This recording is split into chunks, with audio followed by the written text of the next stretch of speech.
Бүгін міне 31 мамыр қуғын-сүргін құрбандарын еске алу күні. Осы дүниеден өтіп кеткен ата-баба рухына тағзым етемін.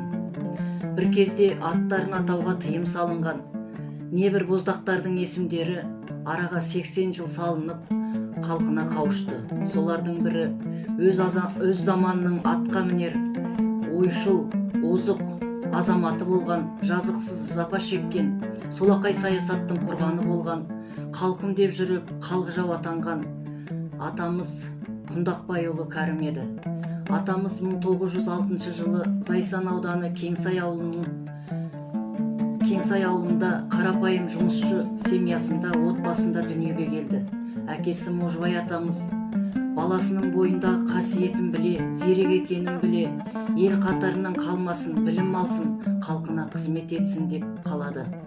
Атамыз 1925 жыл мен 28 жылдың аралығында сауат ашу мектебін және халық тергеушісі курсын тәмамдады.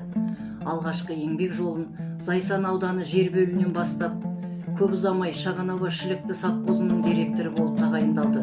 Іскерлік ұйымдастыруының қабілетінің арқасында Ленинградта қаласындағы жоғарғы партия мектебіне оқуға жіберілді. Бұл кешегі 1932-34 жылдың аралығы ашаршылық жылдар еді. Сол кездегі үкімет пен партияның жымысқы саясатына имандай сенгендіктен айтқанын бұлжытпай орындап, қайда жіберсе сонда бел буып отырды. Атамыз шығыс өңіріндегі үлкен 5 ауданды басқарды. Сол жерлерде қызмет атқарды.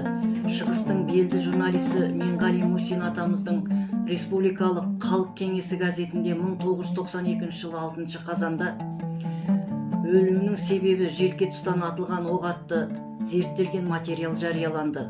Оған дейін атамыз туралы деректер іздеп жүрдік, бірақ ешкімнен ешқандай жауап ала алмадық. Осы 1992 жылдан бастап немерелері Құндақбай тегі Әбесұлы Нұрсағат жолдасымыз екеуміз атамыздың ісіне бел шеше кірістік. Содан не керегі бар, арада 20 жыл өтіп, құжат жинап, әйтеуір атамыздың істеген еңбектерін су бетіне шығардық. Атамыз туралы көп оқыдық, көп жаздық. Зайсан ауданының белсенді журналисі Жапаров Бекен атамыз да журналдарға, газеттерге, кітап беттеріне атамыз туралы көп жазды.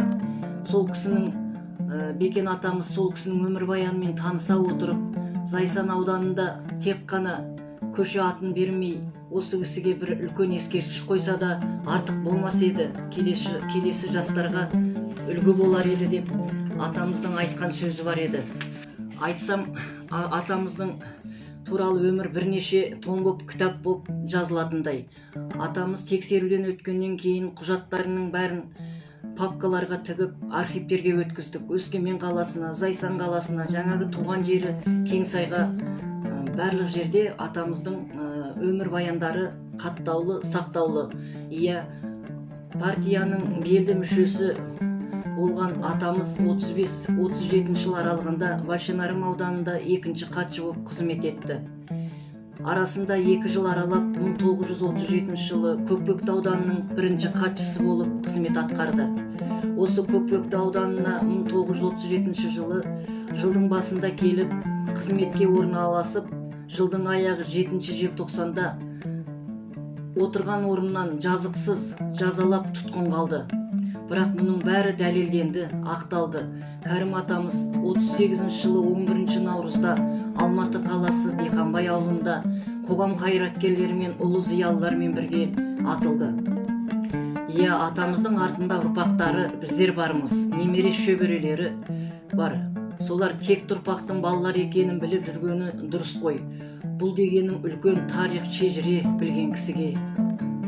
Бүгінде міне атамыздың өткенін бағалап, туған жеріне ескерткіш қоймаса да Зайсан қаласының бір көшесін атын берді. Құндақбаев Кәрім атамыздың атында туған жерінде бір көшенің аты бар. Бүгінде атамыздың рухына бас иіп тағзым етемін. Талай тағдырды тар жолға салып, тайғақ кешкен қаралы күнде ұмыту оны мүмкін емес деп ойлаймын. Ол күнә деп ойлаймын. Жазықсыз кеткен жандарға, жазықсыз атылып кеткен жандарға басымды иіп тағы да бір рет тағзым етемін. Рахмет.